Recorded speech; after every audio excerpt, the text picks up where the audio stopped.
Welcome back to Beholder to Know One, a D&D podcast. Today we are here with Rich from one of the creators of Inspirisles, or the creator of Inspirisles, which if you haven't heard about this, it is a lovely little TTRPG game that was on Kickstarter recently and successful.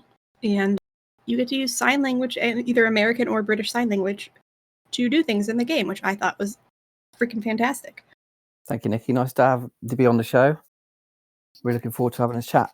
Tell us a little bit about Inspirisles or anything about your company and what you've made. So Hatchlings Games, it started after I established a small D&D group in my local community with local school teenagers. And that was after we moved house, me and my family. And we were playing D&D for a long time, maybe 6 or 7 months, playing things like the modules, pre-written modules. And after a while, I thought the kids were not reacting that well to sort of some of the darker themes and sort of the heavy adult themes within it, some of the modules. And I thought maybe I can make something more tailored towards them and more that they get more engaged with, and maybe have a hand in design themselves and play testing. So that's where the sort of the seed of Inspirisles came in. And my day job, I work for a sort of prominent deaf charity within the UK. I've been doing that for about 12 years now. And one morning I woke up and I kind of had sort of a thought maybe I could combine the two sort of passions in my life, one with my day job and sort of the deaf community and sign language, and obviously role-playing games. And that was kind of incorporated within the game design that I was making. And that's how Inspirisles came about, really. That's really cool. I don't have much experience other than I took 2 ASL classes. I've always had a fascination about American Sign Language ever since I was in middle school, where my friend and I would like pass the book back and forth and like sign to each other random signs and then finger spell what the word was. And I remember that in our English class, we never got in trouble for doing that in 7th and 8th grade because the teacher is like, well, you're not technically interrupting. Yeah. So I don't have a problem with it. Always found that handy in like bars and things. We're hanging out with my my deaf colleagues and things in a night out before obviously lockdown and things. You know, I want this drink, I want this type of drink, you know, what time is it, all these things that you take for granted, really. And you can communicate at a much higher level in a very, very noisy or busy place. I honestly, like, I wish I stuck with it a little bit, but also like my husband doesn't understand it, so it wouldn't help a lot in those situations. But for that specific reason, besides the fact that if I run into somebody who's deaf, I want to be able to talk to them. But in that particular situation that you just mentioned, that would be perfect. I do not talk loud. I am like one of the softest speakers ever. I have gain volumes to increase this so that people can hear me on these podcasts. But it gets really annoying when people are like, I can't hear you, gotta talk louder. I'm like, I can't. Yeah. If I just sign to you, you'll understand what I said. God. Exactly. Yeah. Yeah, come on. Yeah. But that's part of the reason why it's incorporated within the game, like to teach young people, or anyone plays it, it's a very, very strong introduction to the language and the culture and to deaf awareness, which is also equally important. For instance, a simple thing like most people in celebration role-playing table will clap for the other person or clap for the DM or GM if they've had a good session. But obviously in deaf culture, that's completely superfluous. So, you know, within the game, for instance, the first level, we encourage people to wave both their hands in celebration.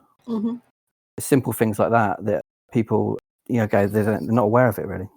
There's a lot of signs that I learned. The hardest one I had was the facial expressions. Because that's kind of why I stopped doing sign language. Like I took ASL 1 and 2. And I was supposed to go to 3 in college. But I had a teacher who I have a hard time with showing a facial expression that I'm not feeling. So in the class, we were like, oh, show that you're angry. And I'm like, but I'm not. So my face was just like a grin because I was like having fun. And she's like, no, show that you're angry. And I'm like, yeah, I did the sign though. Yeah. And I get it completely. But it was like just really difficult for me to get past that. Yeah, I mean, it's amongst the higher level stuff. You know, the reception of your face and things, and your expressions and your raised eyebrows with questions, and things like if you imagine talking to it like a young person or a teenager or a child, it's shorter. When you use the pointing actions, you obviously point downwards, but the person isn't actually there, so you're relating a story about a shorter person, but they're not actually there. So again, it's very difficult. It's very much a performance language. It's very much about your movements, facial expressions, your kind of the way your eyebrows move, everything really. It was always fascinating to me, and I at one point was, when we were looking at adoption, was like, oh, we could adopt someone who's deaf. That's a possibility. Unfortunately, that's not super easy to do. I don't, in this or the state at least. I don't think it's impossible, but we went through the foster care system, so the foster care system was just, it's different. Yeah. But there is a school here in Florida that's the School for the Deaf and Blind, and it's in St. Augustine. And I guess, like, from what I've heard, because I did a trip there once for school, kids can attend for free if they live in Florida, and they can live there for 4 days a week and then be sent home for the weekend. Right. Okay. And it was really interesting because, like, the junior senior year was basically like they lived on campus and they were taught how to do things on their own. With and without help. So, like, this is what you need to do. Here's how you do it if you're blind and can't see. Or they would even start with, like, little things like school days. They would have little shopping trips for, like, the little kids. Yeah. Where you would exchange money and talk to the storekeepers. It was just really sweet because it was That's from really like 3 years old to 18. Yeah. I presume they had like a sort of like a set out program for each kid to learn certain things like life skills, isn't it? Yeah. And getting to that level of communication where they can bring their own kind of independence within it. Yeah, that's fantastic. I mean, my day job is essentially promoting independent living with people with learning difficulties, and they obviously have a hearing disability. So I'm used to it now, and it's a really fulfilling job, really fulfilling. And I can imagine it's even more fulfilling with school kids and things. One day, I will have a fulfilling job. This is the goal. Is spreading a lot of important things, though. Yes, one day this will be my full-time job. Indeed, it will. It will. Keep the faith. That is the goal. Yeah. But so, Inspirisles, you do magic. Yeah. And you use sign language to cast the spells. Is that how it works? Yeah. So, in a nutshell, it's a technique called shaping. If you're imagining it, it's slightly similar to bending from the Avatar sort of canon. So you're gifted one of the 4 elements when you start the game, and all the way through the game, you kind of develop that element. So there's 4 gods, basically. They're called the Inspired. They're not technically deities, but they're the closest thing that the Fae have to deities, and they kind of gift the players a representation of their element. And then you move through 6 levels of sign language as your spellcraft grows or your shaping grows. So when you reach the maximum level as a character, you should be at the maximum level as a signer. Interesting. That's actually really cool. Yeah, and mechanically the shaping is done. It affects the dice rolling. So you have 3d6, and if you have a fire or air shape, which come from kind of more, I suppose you could say, aggressive or volatile in gods, then they re-roll your opponent's dice. If you're a more defensive and kind of subtle god, like so the water and earth elements, then you can re-roll your own dice. That's really cool. And it's built on that system. It's very simple. It's very rules light. It's very, very easy to pick up. And you want that, especially if this is a game that you want kids to be able to play and pick up and just start. Yeah. You don't want to be over encumbering. I know that games like D&D are a little too much for some people because there's a lot of little rules, and basically I just tell people start with somebody who knows what they're doing. That's the easiest way to learn. Yeah. But that is a roadblock for some people. It is, yeah, exactly. Not everyone can rely on that, Yeah. So I've developed within mind of a 13-year-old could actually run it, That's my ultimate aim, to make the language and the mechanics and the way it's on the page, I guess, suitable for a 13 and up. But we have put a disclaimer in that you should probably pick your most experienced role player or storyteller for the Grail guy position, really. Yeah, that's fair. That makes sense. Yeah, I like a lot of the tabletop games that are very simplistic, because we've tried a couple of them, and I would love to play Inspirisles one day on Beholder to one shot. Yep.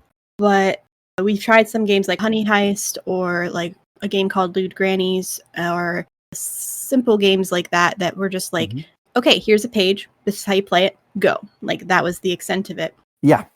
And those games were a lot easier than the other games where you're like, okay, how do I build a character? Yeah, exactly. For instance, I mean, it's strange because I DM'd a session on Scriv the Bard's channel the other night, and I only had about 2 hours to prep the whole adventure, and my technique is just to put down bullet points of like your key beats, I suppose, of the story, and then just improvise around them. And I've always found that to be a really effective technique, because it sort of avoids railroading then with the players. You know, because if you write these long soliloquies and kind of like these very in-depth descriptions and these really, really kind of like deep NPCs, then inevitably they're not going to be used, are they? The players are just going to just bypass them. Yeah, fair. If they don't, you're going to have to force them to interact with these things, and it becomes very inorganic then, doesn't it? I liked the idea of the NPC the players talk to is the one that has the quest. Yes. So it doesn't have to technically be a specific person, because you can't guarantee they're going to talk to them unless you tell them like, hey, you have to go talk to this person. And then that does feel railroady. Yeah.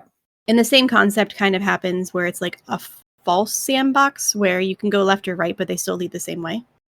Yes. Yeah, I like the idea. I like your idea of the NPC being the quest giver. That's a really good idea. Somebody else came up with it on one of the episodes. So whoever did that, thanks. I'm bad at remembering who said things.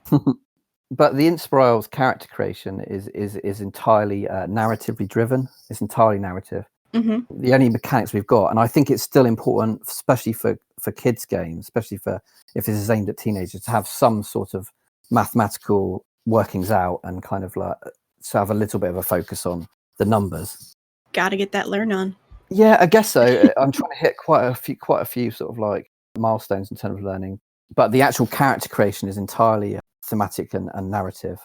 The way you do it, just to give you a little heads up, is you obviously pick your name and pronouns, and then you move into picking one of the elements, like I've said, and then you pick a hobby, because hobbies play quite a big part in not only downtime within the game, but you can use them to earn belief, basically, which belief is essentially our XP. It's also the currency of the world. Okay. So instead of XP and gold and plectrum and copper and all this, you've just got belief.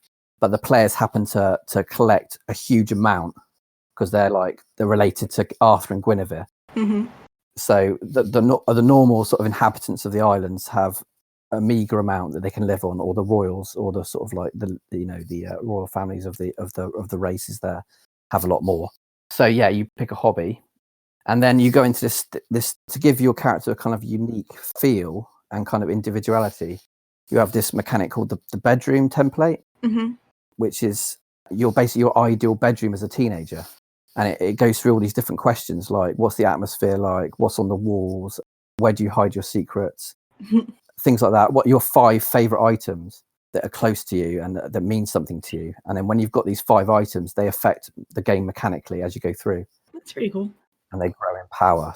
So it's trying to link it back to that kind of, that feeling of being a teenager again, and having these super carry on you. And then the belief you earn is like infused within these items, and then you can level them up. You can like upgrade them as you go through. That's really cool. And they affect the dice rolls. And now I want to do one for every decade. Yeah, I mean, you totally could. It'd be amazing, because Josh has basically done. Josh Somerville's our artist. He's one of our principal artists, but he's done a really cool example of one of the characters in the game's ideal bedroom. It's got like praise the sun poster on the wall, like from a Dark Souls game. And his favorite items like a festival bracelet and things like that. And he's given a really, really clear like visual like example of like what we want from the players, from the Pendragons as they're called in the game. That's fair. There are, what game was it? I think it's the Tales from the Flood games. you get like a special item. Yes. That is your go-to item, and if you use it, you get an extra dice or two. I think I love that. I love those games. They're brilliant. Yeah. I saw the series on Amazon as well. Wasn't so keen on that. The actual game looked brilliant. Yeah. I have a friend who plays it in a stream, and it's about to end, but they're starting a new stream soon using the same 0-year engine system. Yeah. And it looks really simplistic to follow. There's sometimes it's a little confusing because I'm like, okay, what am I rolling? But the one time that I did play it, it was like easy to catch on, and it's like, okay, add this plus this, roll. Got it. Good. Yeah, look for nice, sixes, you win. Yeah, exactly. It is nice. Yeah, it was always my intention to keep the mechanics simple, but it was very, very important from the beginning to have a narrative element. This is very much a storytelling game. I'm very much inspired by role-play heavy games rather than combat orientated. And even in the test, like the players have to work as a team to work a way around the test that's in front of them, confronting them, and talk to each other about how they're going to use their elements. So in other words, to get the bonus from the test, from essentially the element they're using, they have to work out how it is impacting the thing they're confronting. So if you imagine like a boulder falling down from the roof ahead of you down in the tunnel and it's rolling towards you at speed, then the earth shaper would come up with, say, like a ramp in the ground to like send it over the top of you. The water shaper would form a shield just to protect you in case the ramp failed. And then the air shaper would save up like a big blast of air and like send it on its way, sort of thing. And then you get +3 to the roll, the base roll, because of using 3 elements as a team. That's cool, because then that encourages teamwork, where a lot of games that you see aren't always hyper focused on teamwork. Yeah. Like D&D, technically you're supposed to be a team. Yeah. Whether everybody plays as a team is a different story. Yeah, it doesn't feel that way sometimes. Like I run 2 like groups Monday night and on a Thursday, and it doesn't always feel like that. I feel like some players, particularly types of players, will very much go off on their own and trigger things before they're meant to happen because they've just left the group, and it's just the way they like to play. But like, it's not forcing collaboration or like teamwork with our game, but it is strongly advising, recommending it. Yeah. And you can only level as a group as well. You can't level individually, so you can only level as a group. Interesting. That's also good in a way, because then you're not going to discourage the quieter players or the more introverted players, because they're like, oh, well, you didn't participate, therefore you don't get points. Yeah, I know, exactly. Yeah, it's very much a team effort to get through this game. There's no death in it. There's very little injury in it. What we have got is a disbelief meter, which is essentially a calamity meter. And in the tests, you can earn belief, but you can also earn disbelief if you fail them dramatically. And that builds up the Grail Guy's disbelief meter, and then unleashes at certain stages calamities. So the questing beast, which is like an Arthurian mythological creature, can be unleashed, like the Kraken, essentially from Greek myth. And further down, there could be someone like murdered in the game, which is completely outlawed. So you have to kind of investigate that. And then eventually, if you get to the lowest rung of the disbelief meter, then the Allswell, which is the portal you arrive through, collapses.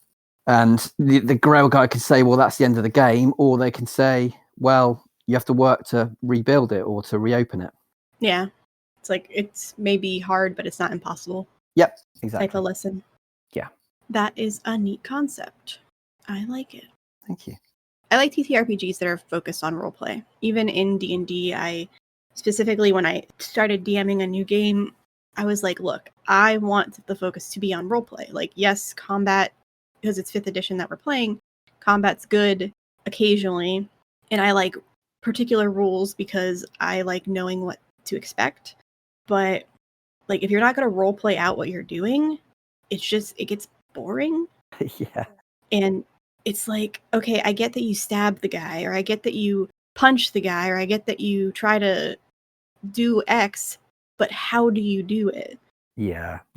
And if you encourage that at a young age, then people can learn how to think on their feet. They might become creative writers. They might become better at speaking. There's a lot of things that they could learn how to do just from those interactions in tabletop. Yeah, I mean, even without that, like role-playing games are just incredibly beneficial for young people. like unbelievable. I mean, I read a couple of years ago that it was like the Dungeons and Dragons was like fastest growing hobby in like teenage girls in the US, and that was when Wizards and D&D was like on its upsurge, and it was incredibly popular, and it went on just an absolute, since Stranger Things and Big Bang and all these things were like pushing it and advertising it, and it was just wonderful to see, because that's when I basically started. I have played D&D for my whole life really, but that's when I started actually thinking about it as a possible career in some way, or because I was a creative writer before. I did an MA and a BA in creative writing in the UK, and I wrote a novel and all these things. And fancy. Yeah, but it never published. I got an agent at some point, but it never materialized into anything. And so I'm using all those things I learned, all the qualifications and all the tutoring to write this game, and it serves me well, because I'm good at the fine editing. I'm good at like stripping down the writing, the words to make it like very accessible to children. So no, I just think nothing's wasted really, is it? Anything you do in life it always comes back to something. That's fair. Yeah, that is fair. I know that if every time I try to think about like, oh, I want to build a TTRPG, I don't have time. First off, like that's not an option for me. Yeah. But if I did have the time, I know that like I would be good at organizing the document in the end and making sure that it is instructed in a way that could be understood by anybody, because that is something that I've learned how to do with my day job, with creating manuals on a daily basis or on a regular basis. Yeah, of course. I'm like thrown into new projects that I've never seen before, and I have to create a guide to have other people learn how to use this. So I just have somebody walk me through it, and then I'm like, okay, no, somebody won't understand that. What did you do step by step? Like, how did you get there? That's a very unique skill, actually. That's a very that would be incredibly sought after, because that's something I'm not brilliant at. You see, because I'm looking through my document now. It's nearly finished. There's a few things I'm editing, but it's the order, especially a role-playing game. It's the order of things. It's so difficult, because you'll put something somewhere and it'll be like, that doesn't make sense there. That's not even for that. It's not even for the player. That's for the Grail guide.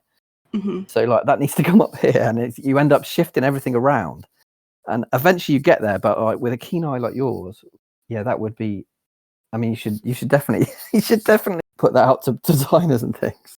Hey guys, I can nitpick your project. 100%. I mean, people would clamor for that sort of skill set. It was actually funny. I have a degree in health administration, a bachelor's, and I don't really use it. Like, I work in a healthcare call center. It's whatever. But my final for that was the thesis. It wasn't a thesis, like a capstone type thing. Yeah. I just made an annual for a doctor's office. I had to go work in a doctor's office for X amount of hours. And I'm like, well, what do you need? Like, here are my skills. This is what I'm good at. What do you need? And they're like, well, we need a front office staff manual for all of the new people. And I'm like, okay, I can do that. And there were things that I pointed out that I've learned from my call center experience. Like, if I overheard somebody saying, oh, well, we have the right to do blah, blah, blah, like just the tone in their voice. And I'm like, no. I'm like, okay, let me note. You need to always be polite. You need to answer the phone properly. Like, don't be rude. Like, that should be obvious, but you gotta list all the obvious things. Yeah. Because if you don't, somebody might be like, well, it doesn't say in the manual that you have to be nice. And Exactly. I'm like, come on. Exactly, yeah. Come on.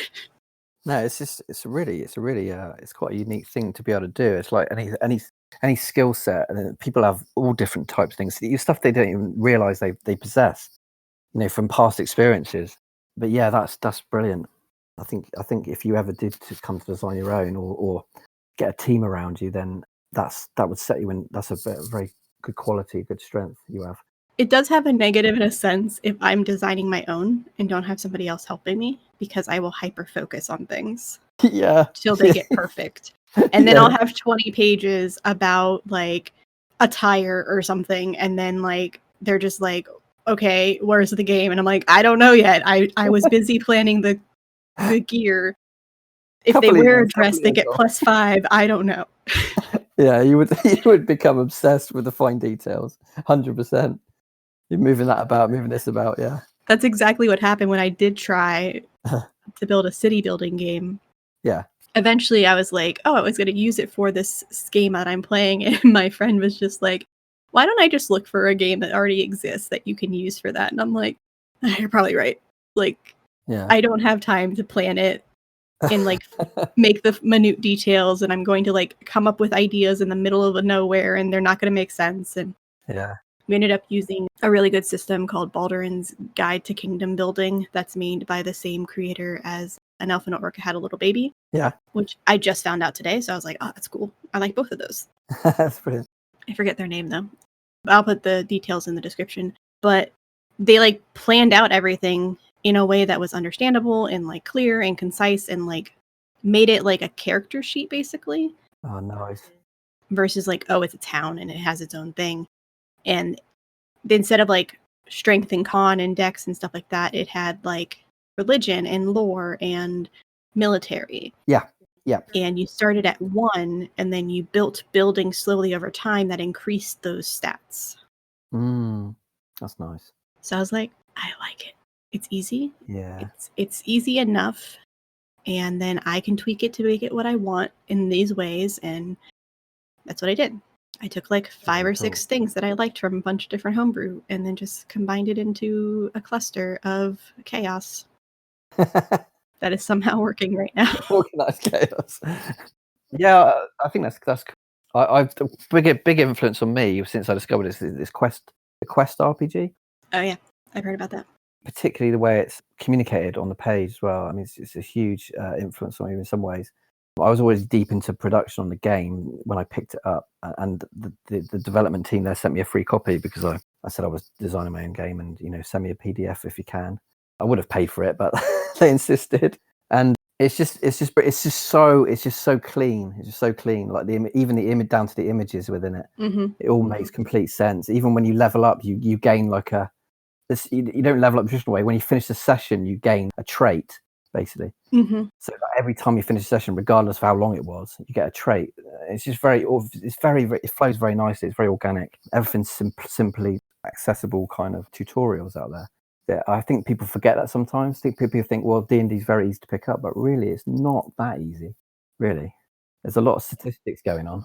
One of the most popular video or episodes that I've made actually is how to build a knowledge arcana cleric. And it's literally just me walking my friend through creating a knowledge arcana cleric and like picking the race and picking the classes, picking the spells and going through everything and explaining to her like why this is happening, what this means, what this does and stuff like that. It was a longer episode, about an hour and a half versus like an hour. Yeah. But I feel like she learned what her character was more than she would have if she just used like D&D Beyond. Yeah, definitely. It's that personal interaction as well, isn't it? Like coming from someone who's experienced with it, there's no substitute for that, really. Yeah. Just to mention the way that our Grail Guide basically creates a thing called a questing day. Mm-hmm. And again, it's very rules light. What we've got is 6 archetypes. So we've got sword, shield, speed, smarts, social, and survival. Mm-hmm. And the Grail Guide, which is essentially the GM, creates a questing day, so a session from using those 6 archetypes, or a combination of them. So a sword is an aggressive test, a shield is a defensive test, a speed is a time test, a smarts is a puzzle test, a social is a communication test, and survival is an environmental test. And it's just giving someone a very, very simple rules-light archetypal template to create an adventure, essentially. That's pretty cool. So like you would want to mix in X amount of those. Yep. So if you had a Helm's Deep type scenario, so like the Two Towers episode, so to speak, of Lord of the Rings, you might have 6 sword. So it might be just a constant battle. So there's like the Uruk-hai approaching the walls, and you've got 6 tests of sword, basically, with rolls and narrative. Mm-hmm. And similarly, you can mix them all up, but you can also use them for downtime. So you could have someone going fishing for the day, and it would be like a smarts test or a survival test. Mm-hmm. That'd be interesting. Yeah, so that's the idea behind that, and it's it's just very, very simplistic, and again, it's very quick to create stuff. But there's scope to do anything really, because when you work with archetypes, obviously that covers the range and the breadth of human human experience, really. Mm-hmm. It also makes it a little easier for newer DMs or people who haven't played it before. It's like, okay, I have an idea. Like, we're giving you like a basic structure, but it's up to you to come up with what's happening. And not all game systems do that. There's some systems that are like, here's a plot, and that's all they give you. And then it's like, okay, cool. What do I do with this? Like, how do I go from point A to point B? Yeah, I think D&D adventures are quite difficult to write, really, because they have got, you can buy the templates, or you can download the templates on DM's Guild or something, where it's like like a description here, and then the first scenario there, and then you meet the NPC there. But of course, that's very limiting. That's very like, this is just the way it has to be every time, especially for a beginner, of a designer or a writer. But ours is just literally they're story prompts, essentially. So the archetypes are, creating a scenario for each test would give it a varied kind of role-playing session. I think that's a brilliant idea. I think we've got random tables in the Grail Guide section of the book. So, like, for instance, one of them is like different ways that belief can come about. One of them's how different ways that belief can be used. For instance, belief isn't just a currency; it's also like it's got magical properties. So you can essentially heal with it. You can light things with it. You can fly with it. You can breathe underwater. So depending on how much you have and how you manipulate it, it can be used for different ways. So like, these are random tables, like you say, and I think they're brilliant, especially as story prompts. So when you've got the archetypes and you've got all these tables to roll on, you should be enough to just dive straight in and create a questing day with ease, really. And if you have enough examples of things, people should be able to also be like, oh, well, then if I can do that, then I can do this. Yes. If I can make a fireball, then I can make a lightning bolt. Yes, exactly. Because also, like, the elements are so like subjective, aren't they? I mean, like, you've got the air element, but that really encompasses a lot. Encompasses like visibility, encompasses like you say, lightning, encompasses like the way the air moves, the way it manipulates things. Like even the breath in your lungs. So yeah, there's lots of interpretation, and it's very much focused on narrative storytelling and collaborative kind of storytelling as well. That is exciting. Thank you. So how long does a session, I guess a campaign, is it like a campaign, or is it like a one-shot type of scenario?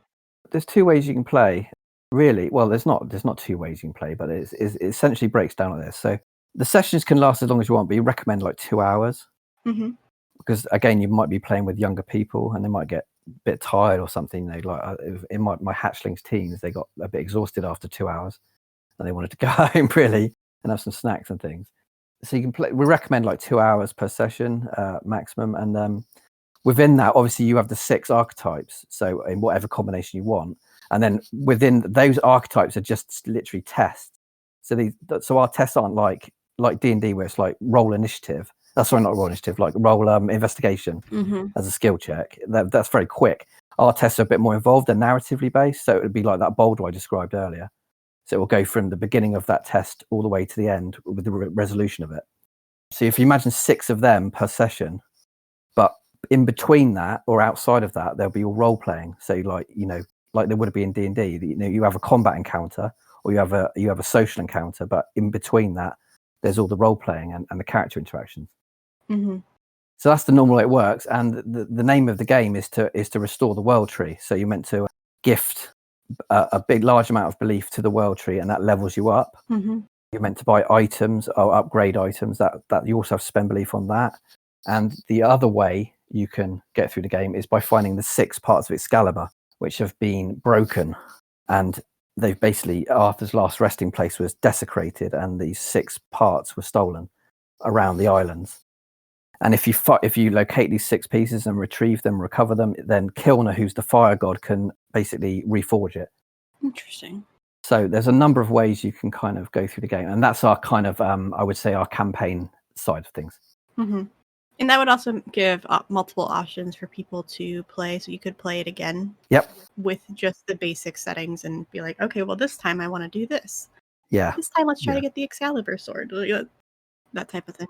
And the one mechanic I really like, or one sort of theme I really like, is the fact that our world works a bit like Narnia, like the cupboard in Narnia. So basically, as soon as you step through into the Inspirisles, you can age for decades. You can build friendships there. You can build a community there. You can become incredibly skilled at like boar riding, boar jousting, which we've got in the game. Anything like become part of a circus troupe, anything you want as a group. So you could stay there till you're in your 60s, 70s. As soon as you step through the Allswell, you become a 15-year-old again. So, and no time's passed whatsoever. But you retain these sort of experiences and the skills you've learned from your time on the islands. And I really like that idea. I really like the idea that you wouldn't necessarily have to miss home or like be away from your family. And it doesn't bring all this kind of like consent issues up as well. So I can imagine that people would question whether they've been so long away from their family, and they've aged, like a bit like these science fiction films you see where the person goes to in the outer space, and they age, the kids on Earth age like 50 years or something. So it sort of distances it from all those problems there. That's really cool. Sounds like I am going to be very excited to play the game when I do get to play it. Thank you. I hope so. Yeah, getting test packs out in the middle of March. I know that I keep getting updates in my email about the Kickstarter because I did back it, because as soon as I saw sign language, I'm like, oh my god, that's so cool, back it up. Yeah, so it's going well. The art's in the process of being finished. Ashley's got a bit of a task ahead of her. She's got to do the rest of the sign language sheets, and that is quite a heavy process, but they are going to be like extraordinary when they're finished, because she started off with the alphabet, and they're just simple hands on the page. I say simple, but it's quite a difficult process to start from scratch and make an original sign language sheet. Mm-hmm. But the next ones are going to be full body, and she's taking the teenagers from images from the game and putting them, all of them signing on the sheets. So I think it's going to be absolutely gorgeous. Oh, that's very cool. Then you get a little bit of mix and see, like, look, this person is doing this. Exactly. Yeah, exactly. And it's the whole game feels that way. It feels like Lucille, who's our character designer, she made these 4 teens, and they were right at the beginning of the game. They're described who they are, and then they work all the way through the book. They feature. So they're doing the tests. They're doing the fishing tests. They're going to the world tree and giving belief to the world tree roots. And they're also in the sign language sheet. So it will feel very, very complete. Awesome. Is this this isn't your first game, is it? Yeah, it is. Yeah. It is. Yeah. Well, what I wanted to start on. Yeah, it's a big thing. I mean, I never expected it to obviously take off the way it did. I mean, I put £1,000 as my Kickstarter goal, and my co-designer and I were not expecting it to even reach that, and then it suddenly just blew up. So obviously, when a project blows up like that, you have to you start adding more team members. Your scope broadens. Your ambition gets much higher. So it's obviously taking a little bit longer to develop, but it's going to be worth it in the end, because we're producing a really beautiful book, I think.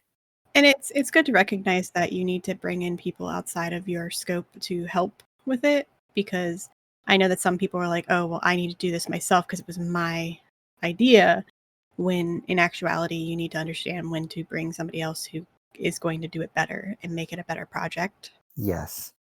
Yeah, I mean, exactly. I mean, I'm very much into working with other people anyway. I mean, I couldn't ever be a novelist, I don't think, now in hindsight. I kind of had a thought that I might be a novelist, but it's such a solitary pursuit, and it just doesn't suit me as a person. I'm incredibly social. I'm an extrovert, all these things, and I love working. I've met some really cool people through the process, not just in the Twitter community, but my actual teammates. Mm-hmm. Really, I mean, I'm really close with Josh now and a few others as well. It's lovely. You wouldn't know it because of this podcast, but I'm very introverted. I am extroverted online, with particular, like, I can talk to people fairly easily online. It's once I get into like, holy shit, there's more than one person. There's more than 2 people. Like, it's too much. Okay, let's go back inside. That's too many people. So it's more in a reality base, which is kind of neat, because then I could be extroverted online, but introverted still in real life, and I'm still in like my safety net. Exactly. Yeah, it's nice. I think people can find their balance everywhere, really. I mean, it's just, it's been difficult. It's difficult I'm a very extroverted personality. I'm very, very social, and the lockdown's been very difficult, especially with the kids. Not being able to take them out and things and socialize with their friends. hopefully things are looking up now. So I mean, thankfully there is the internet, so you could still socialize a little bit. It's not the same, but it's something. Yeah, and like the podcasts and the streams have blown up because of in some ways being forced into it, and people using their passions in a really constructive way, and I love that. I love being part of these streams. I'm with Scrib the Blog, so I was associated with Scrib the Bard's stream, and really enjoying being a player as well in their games. Yeah, it's really fun. Hopefully we'll get some conventions, some actual live conventions by the end of the year. That'd be amazing. I am excited and nervous. I call it excited nervous. All one word. And I want to go to conventions because there are people that I've become really good friends with. Yeah. In the tabletop community that I want to meet. I would love to meet them and just be like, holy shit, you're real. But also it's like, holy shit, you're real. Like it's the same fear and the same excitedness is there. And I've actually experienced that before because I used to do YouTube a little bit, and it was never big. I was in BookTube community, which is just focused on reading and what books you bought and all that crap. Yeah. And I made a couple of friends, and we had a local convention that was very small for that community. Wasn't meant to be just for the community, but it was it became just for the community because that's who was going.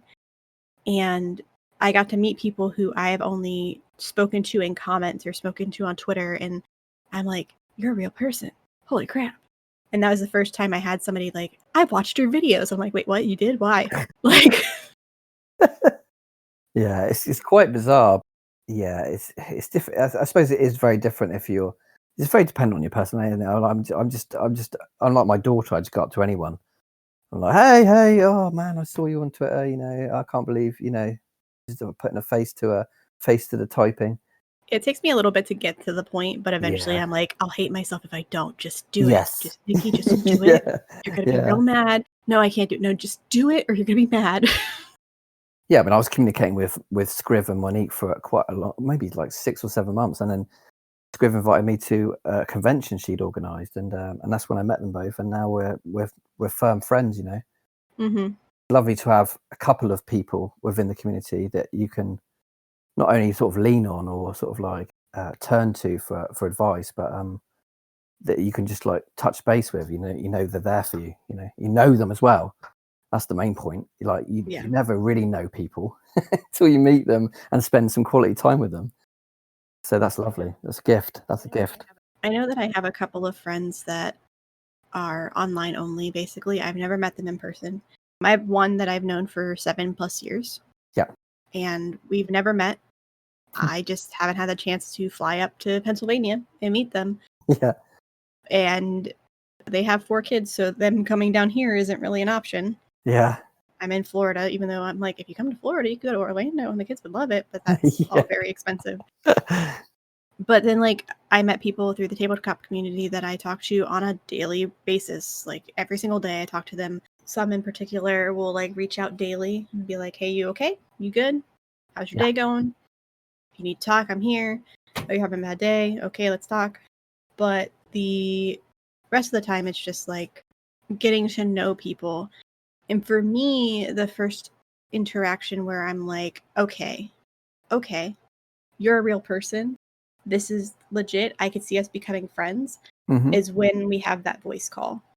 And not just a discussion. The discussions help. Yeah. But the additional voice calls that these aren't scripted, but aren't monitored, I guess. No, that's not the right word either. Well, there's no time to pre-plan. Right. An actual face-to-face conversation, is there? You're not referring to your notes, or you're not re-editing a message. And I completely agree with you. I think that's the best way to solidify some sort of relationship. I've got another colleague online that I was just twittering constantly, and then Facebook messaging, and he said why don't we have a face-to-face conversation, because I don't really know you that well, and I find it easier to gauge someone by their body language and the way they react to me naturally. And we had the face-to-face conversation, and obviously he was more pleased than he was before, It's like, I actually do understand you're quite a genuine person. I felt the same way. I felt like we got a really good connection here. Let's continue to talk about role-playing games, but in a more connected way. And that's what I tried to do. Yeah, like you, I tried to do it after a while. But we've been talking for like a year now. Yeah. Why don't we have like a face-to-face, like a Zoom call or something?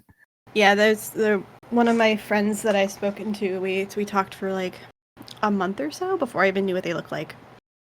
And I'm just like, okay, cool. Like, wasn't really expecting anything. Like, No. cool. That's what you look like. Here's what I look like. Okay, cool. There you go. Like, I'm friends with your personality because not your face. You're a friend. Yeah. I mean, yeah, it's cool to know who you're talking to, and with the scary things that are on the internet, like, it's nice to know who you're talking to. But Definitely. I have built really strong friendships over the internet, and without the internet, it wouldn't have happened. Yeah. Without the internet, the podcast wouldn't have happened. Like, it'd just be me talking to forced friends and be like, please just come talk to me for an hour, please. Yeah. I know you've done it like 52 times, but just one more. Yeah, it's wonderful that you're meeting so many people within the industry, and like-minded, and people that are trying to push it in a good way and talk about inclusivity, accessibility, all these things, like, tabletop for everyone, really, isn't it? And I've been listening to your discussions in prep for the stream, and it's like, yeah, they're incredibly interesting people, like, really, really.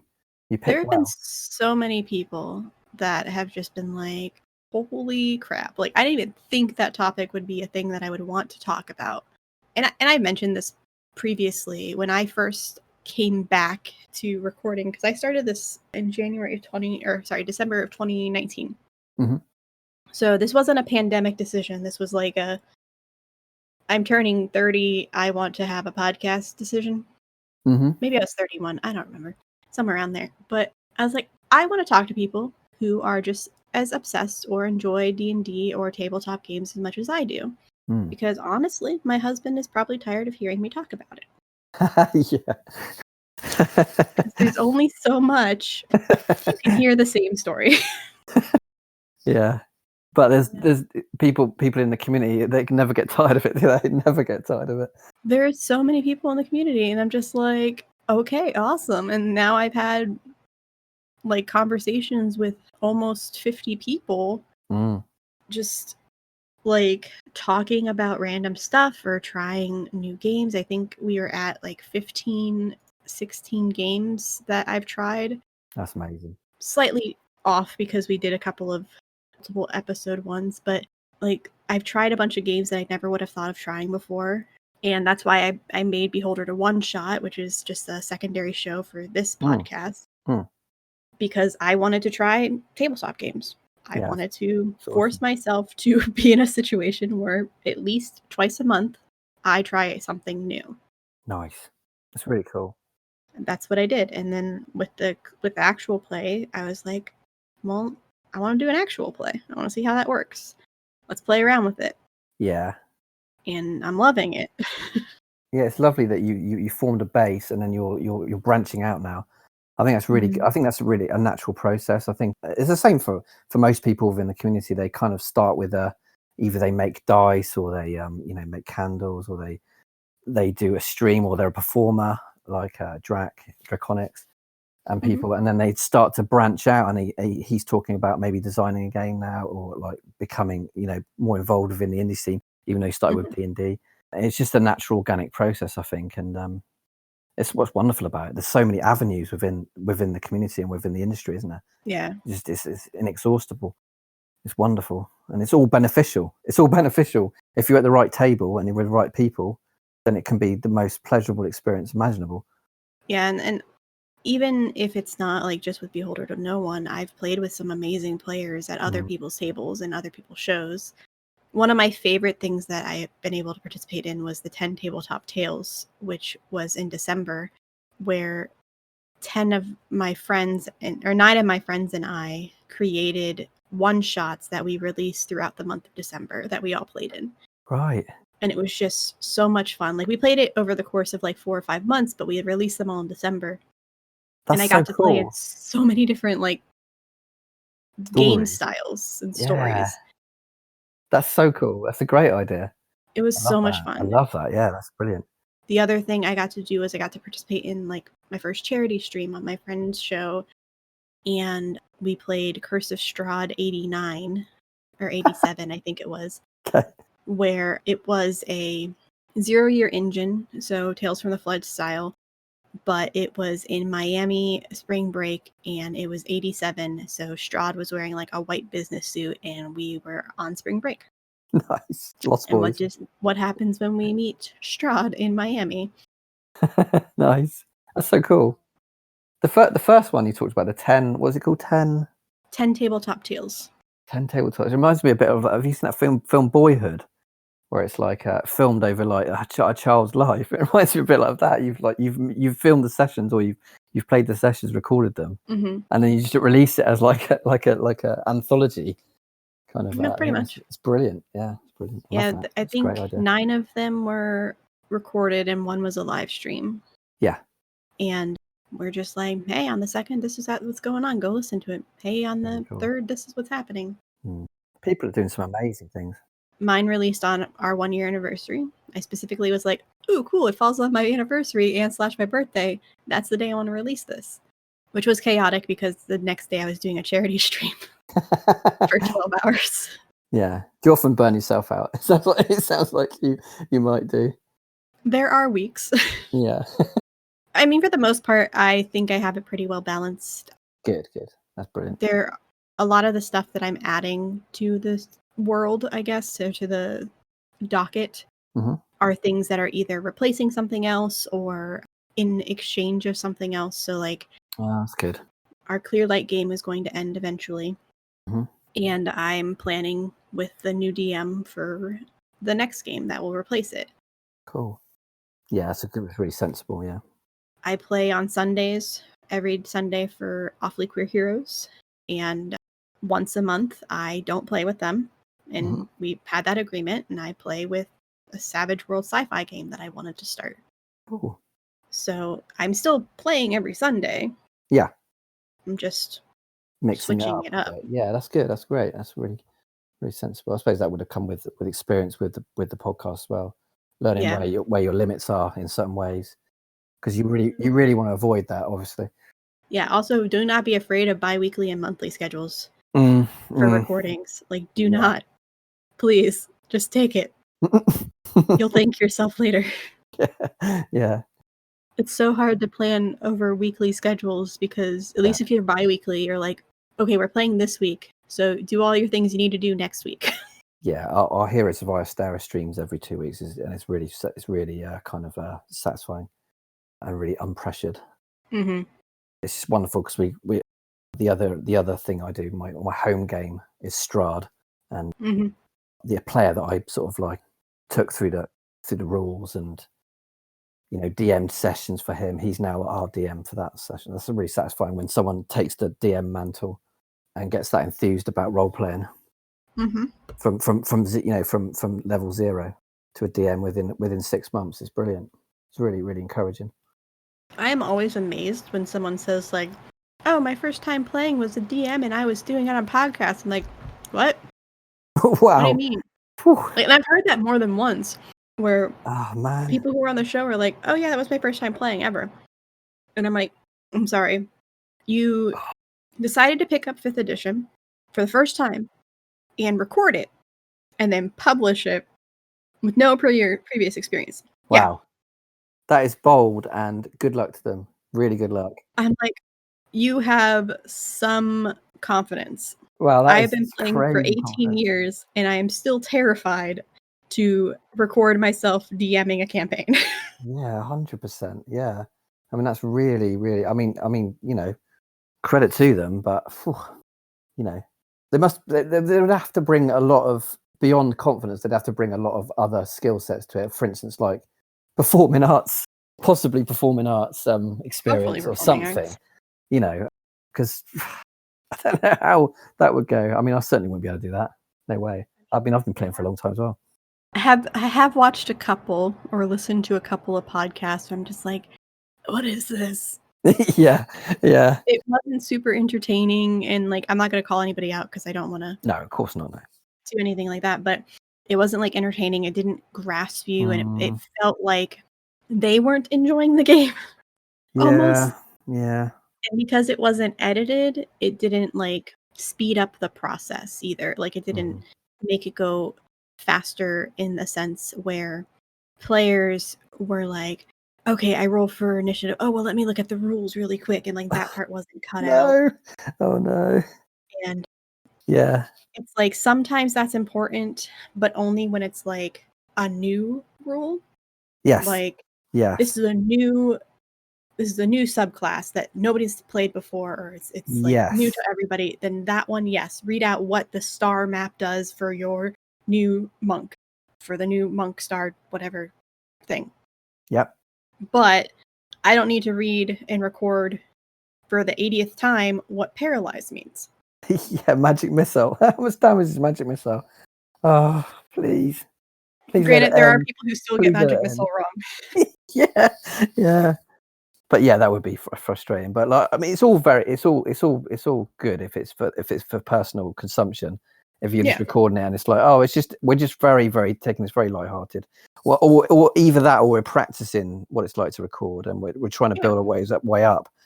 But just to go in and with that kind of mindset, where I want to grow very quickly and I want to make a name for myself, that's probably not the way to go about it. No. Yeah, when I first started publishing, it was like, I want to play, and I was just sharing on Facebook. I wasn't getting many views and many listens. And then when I switched, like I took a break, and I came back in July, so it was like a 2-month break. And I switched tactics, and I had a co-host who has now stepped down because of personal reasons, which is fine. And we switched tactics to Twitter. And Twitter has been phenomenal, honestly, because like all the people that I've met have been through Twitter, or through people who I've met on Twitter, or hey, did you talk to this person? Or hey, let me message this person to see if they're interested in blah, blah, blah. Yeah. That's how I met Awfully Queer Heroes, which is a show that I am DMing a series for 3 months. Brilliant. That's going to be released soon-ish. I don't know when the actual release date, to be determined. That's where I met the people who are going to be doing the Sci-Fi Savage Worlds game that I'm doing. That's where I met the people who are doing the Vampire the Masquerade game that I'm going to be doing. Like, all of these people are people I didn't know prior to Twitter. Yeah, I mean, I completely feel the same way. I've spent a long time building that community. You know, like I haven't done it overnight, and I've had to be consistent with people, and like, and also there's a lot of imposter syndrome caught up with that, especially when the Kickstarter released. Yes. I had to push that so hard, and I felt terrible at some points. I was like, this isn't really me, but I've made some amazing connections through it, and I've got a decent following now, and 65% of the Kickstarter was funded from my Twitter followers. I mean, that says it all, doesn't it? That's like £20,000. It's unbelievable. It's unbelievable.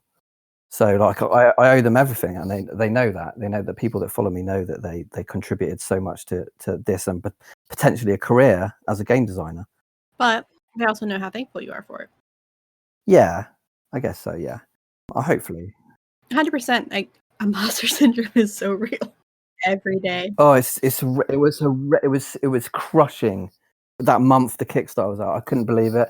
I just, you know, I felt like I had to push it because it was gaining popularity, and I felt I had to double down on it, kind of thing. But some of the tweets I was sending out, my friend was like, you know, just step away from it. I was like, well, this is my first time doing this. I'm in completely unprecedented territory here. I don't know what I'm doing. Like, do I push this? Do I keep retweeting things? I didn't have a clue what I was doing. But it seemed to work a little bit. So hopefully my personality came across a little bit, and I didn't annoy too many people. I think the biggest thing I've learned with advertisements is if you're genuine and you interact with the community, then people will take it way better than if you're just like spamming. Like there is a huge difference. Yeah, I agree with that. Yeah. There's a particular person that I, again, won't name names, but they literally just copy and paste and post the same thing on everything. And it's on stuff that isn't even technically in relation to those topics. And I'm like, I asked you how your weekend was going. I didn't ask you to post your latest episode and like all this other stuff. Like if you would have said, oh, I worked really hard on this project and I'm really happy about it and blah, blah, blah. Here's a link if you want to listen to it. I would have probably been like, cool, I'll listen to it. Yes. But you just posted a copy and paste that you've posted on 82 other posts. And no one will click on it either. No one will click on it. It's not a good idea. It's not a good way of going about things. I think you have to engage with your community. I mean, the only reason that 65% of it was fun is because these people are passionate about what I'm doing. Mm-hmm. And the only way that people are passionate about what you're doing is if you communicate with them right, or in a genuine way. I mean, if you share interest and you share their beliefs and you kind of engage with what they're doing as well, then I've got a lot of connections with fellow designers now, and they're indie designers, and I really love that. And I love that I'm encouraging them. Do you know? You should meet Joel Sauda if you don't know him. He's a really nice guy. No. Okay. Cool. Yeah. Definitely. He does a lot of one-page or smaller tabletop games. Yeah.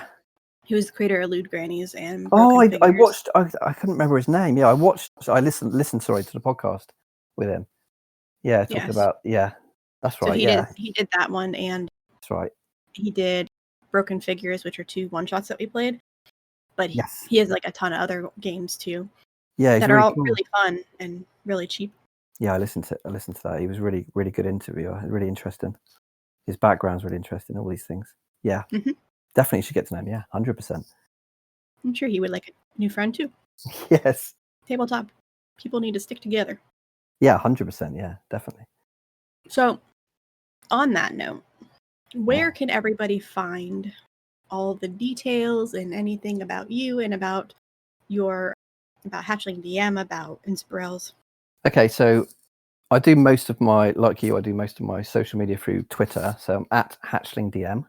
I've got a website. It's hatchlingsdm.com. That goes a bit into, because we want to take the game into schools and things and provide workshops with the game. Obviously, it's a really good bridge between learning sign language and the possible GCSE in our country. That'll be in September, hopefully. Cool. Very exciting. And you can check the Kickstarter out. It's still obviously on the page there. It's at kickstarter.com/projects/tattered-bear/Inspirisles. And that's basically it. I've got a Facebook page for Inspirisles. You can just search for it on there, but mainly through Twitter. I do so much through Twitter. I'm always on there. I love it. I love talking to people. I love finding out what they're up to. I love like commissioning dice, all sorts of things. Yes. Backing Kickstarters. It's wonderful. It's so much potential of things I want to try out on there. There are so many games, and I'm just like, I can't afford you all. I'm sorry. Yeah.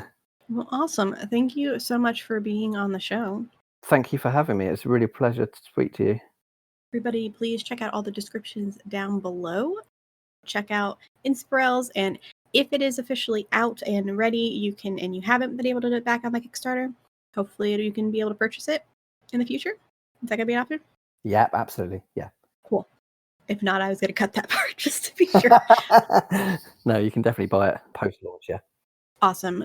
And you guys can find me on Twitter at Beholder to No One, or you can find me on Facebook, at Beholder to No One, though probably won't answer you there. If you want to help support the show, we do have a Patreon, and we also have a merch store. So you can find both of those in our link tree. And yeah, I hope to see you all and you get to enjoy all of our shows. We do have 2 other shows. If you haven't heard, Beholder to One Shot, which we mentioned throughout this episode, where we have 14 episodes of other tabletop games. And then Behold Clearlight, which is our 5th edition horror-esque actual play that is coming to an end soon. And y'all need to get on that because it's getting real. Just saying. But yeah, so thank you again for joining. Everybody, have a wonderful day. Bye. Bye.